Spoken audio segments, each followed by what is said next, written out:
আপনি দেখবেন যোগ্য পিতা কাকে বলে। আপনাকে একজন যোগ্য পিতার ঘটনা শোনাই।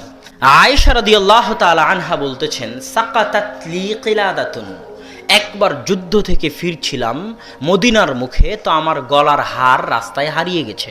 কে বলছে? আয়েশা রাদিয়াল্লাহু তাআলা আনহা। তো গলার হার এমন জায়গায় হারিয়ে গেছে যেখানে পানি নাই। কি নাই?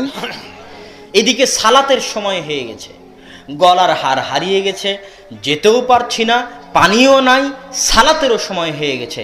এত কঠিন পরিস্থিতিতে আমার পিতা আবু বকর রাদিয়াল্লাহু তাআলা আনহু আমাদের খিমা, আমাদের তাঁবুতে প্রবেশ করলেন। আবু বকর রাদিয়াল্লাহু তাআলা আনহু তাঁবুতে খিমায় প্রবেশ করলেন। এমতো অবস্থায় রাসূল সাল্লাল্লাহু আলাইহি ওয়াসাল্লামের ভাষায়, আয়েশা রাদিয়াল্লাহু তাআলা আনহুর ভাষায়, যে ফাথানা রাসাহু, রাসূল সাল্লাল্লাহু আলাইহি ওয়াসাল্লাম তার মাথা আমার রানের উপর দিয়ে শুয়ে আছেন। এমতো অবস্থায় আমার পিতা তাঁবুতে প্রবেশ করলেন। এখন এই ঘরের মধ্যে তিনজন ব্যক্তি, একজন হচ্ছে পৃথিবীর সর্বশ্রেষ্ঠ নবী, সর্বশ্রেষ্ঠ রাসূল, সর্বশ্রেষ্ঠ ব্যক্তি মুহাম্মদ সাল্লাল্লাহু আলাইহি ওয়াসাল্লাম, যিনি জামাই হয়ে শ্বশুরের সামনে স্ত্রীর কোলে মাথা রেখে শুয়ে আছেন, পৃথিবীর সর্বশ্রেষ্ঠ রাসূল, সর্বশ্রেষ্ঠ মানুষ।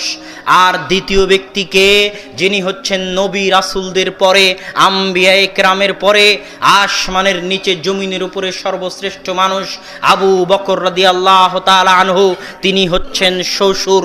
আর তৃতীয় মানুষকে আয়েশা রাদিয়াল্লাহু তাআলা আনহা, যিনি আল্লাহর রাসূলের শ্রেষ্ঠ স্ত্রীদের, জ্ঞানী গুণী পণ্ডিত পরহেজগার স্ত্রীদের, হাদিসের হাফেজ, কোরআনের হাফেজ, হাদিসের ব্যাখ্যাকার, কোরআনের তাফসীরকার, ফকিহবিদ।